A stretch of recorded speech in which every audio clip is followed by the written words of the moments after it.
Olá, meus queridos alunos, agora para nossa aula do capítulo 2, ainda coordenação nervosa. E a gente trabalhou ainda agora numa revisão de aula que eu vou colocar para os senhores. Nós trabalhamos os órgãos dos sentidos, tato, visão, audição, paladar, olfato e a integração desses órgãos. E agora nós vamos trabalhar o sistema sensorial, que isso é o que mais nos interessa. E aí você vai encontrar isso lá na página 37 até a página 46 do nosso livro didático, tá? Então a nossa aula hoje sobre o sistema sensorial, ela vai ter um pouquinho do enfoque nesses órgãos dos sentidos, que são aqueles órgãos que vão captar os estímulos externos e transformar em impulso nervoso. Para quê? Para que você consiga conviver e se encontrar no meio ambiente, no ambiente onde você vive. O sistema sensorial, senhores, ele faz parte do sistema nervoso, mais ligado ali ao sistema nervoso central. E ele vai ser responsável por receber e identificar o dado dos órgãos sensoriais. Por exemplo, alguém pegou na minha pele, eu vou ter que enviar esse estímulo lá. Então você vai receber e encaminhar esses estímulos lá. Porque quem faz isso é exatamente o sistema sensorial. E para que ele faz isso? Para que isso seja compreendido e processado em informações. O sistema sensorial, ele capta dados através de receptores. E esses receptores, eles podem ser de dois tipos. Nós temos externorreceptores, que são aqueles que vão captar estímulos de fora, estímulos do ambiente. Por isso que é externorreceptores, vem de externo, vem de fora. Então ele vai captar estímulos de fora. E nós temos também os internorreceptores, que vão ajudar a gente a encontrar a posição do nosso corpo, o nosso equilíbrio, se nós estamos sentados, deitados ou se estamos em movimento. Como receptores externos nós temos, então nós vamos ter também outros receptores externos. Mecanorreceptores. Esses mecanorreceptores, eles são terminações nervosas, que vão estar localizados na base de nossa pele, ou seja, próximo do final da nossa pele. Eles vão estar relacionados com o quê? Com toques, com pressão, com a detecção de vibrações em nossas orelhas. É mais comum no tato, que é o órgão responsável é a pele, e na audição, que o órgão responsável são as orelhas. Esses são os mecanorreceptores, que é o primeiro tipo de receptores externos.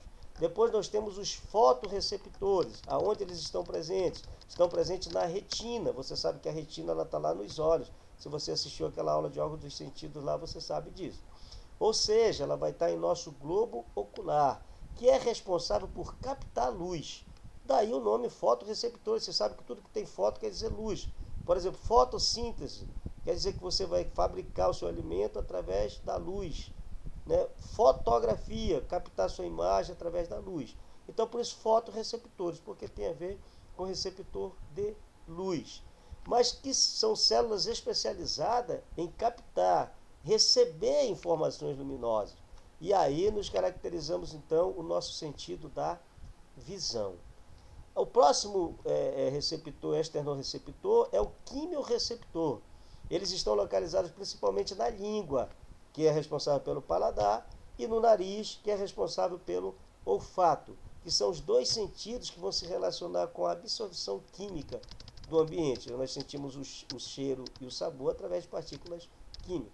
Depois nós temos os termorreceptores, que também vão estar envolvidos com o tato, tanto na região da pele, que é o maior órgão do corpo humano, quanto na língua. Para quê? Para poder identificar quando o alimento está muito quente ou muito frio. Por isso que é termo. Termo vem de temperatura. Os termorreceptores, eles existem tanto para temperaturas altas quanto para temperatura baixa. Então, aquele termorreceptor que detecta a temperatura alta não é o mesmo que detecta a baixa. Existe um termorreceptor para cada uma dessas temperaturas, altas ou baixas. Esses receptores, eles vão ter funções específicas e vão captar também dados específicos no nosso organismo. E aí, então, vou relembrar para os senhores, existem 5 sentidos, né, senhor? Visão, audição, o olfato, o tato e o paladar.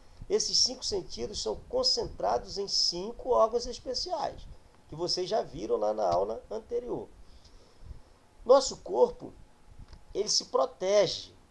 Por que nosso corpo se protege, senhores? Ele precisa não só desses 5 sentidos, ele precisa de outros sentidos. E por que ele vai se proteger? as terminações nervosas é uma forma de proteção do corpo. A gente chama de terminações de dor.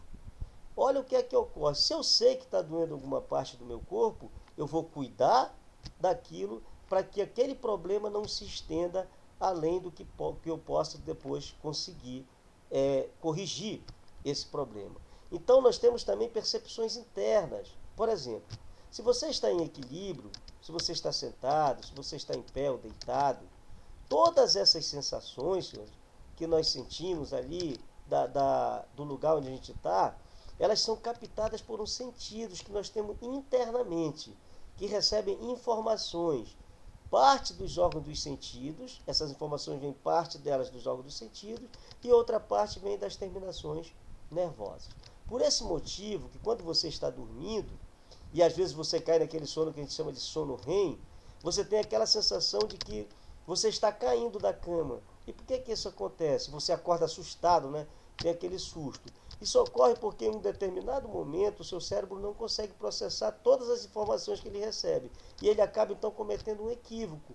E interpreta aquilo como se você estivesse caindo da cama. É por isso que dá esse probleminha aí de você se assustar. Quando você perde um dos sentidos, por exemplo, a visão, um outro sentido irá se aguçar muito mais, ocupando um lugar de destaque. Para que isso? Para te auxiliar na ausência daquele sentido que você perdeu. Você consegue encontrar, por exemplo, pessoas que são cegas andando com apenas uma varinha, o que é aquele sentido do tato e da audição se aguçaram para recompensar aquele sentido da visão que foi perdido. Quanto ao olfato, muitas das vezes em odores desagradáveis, como por exemplo, imagina que você está na sala de aula, um colega seu soltou aquele pum, aquela flatulência, né? E você começa a sentir aquele odor desagradável por alguns momentos, por algum tempo. Depois você parou de sentir. Isso não quer dizer que aquele odor passou. Só quer dizer que o seu organismo parou de receber aquilo porque considerou aquilo prejudicial. E aí ele parou de receber. Isso explica, por exemplo, por que tem pessoas que trabalham em ambientes com odores muito desagradáveis. Como você entra ali no mercado, às vezes ali onde vende peixe e outros produtos, tem um odor bastante desagradável, mas as pessoas que estão ali trabalhando estão bem tranquilas, porque o olfato já conseguiu se adaptar àquele cheiro, e aí então a pessoa está normal ali. Outra curiosidade, senhores, que é para a gente encerrar essa aula, é sobre o sexto sentido. Algumas pessoas sentem além do que a ciência pode explicar, a ciência não explica. Por exemplo, quando a sua mãe diz, sai daí que vai dar algum problema, e você não sai, continua ali e dá o problema, então aquilo ali foi um sexto sentido que ela teve. Se alguém, às vezes as pessoas elas têm essa sensibilidade, ela olha para o céu e diz assim, vai chover, leva o guarda-chuva. A melhor coisa que você tem a fazer realmente é levar o guarda-chuva.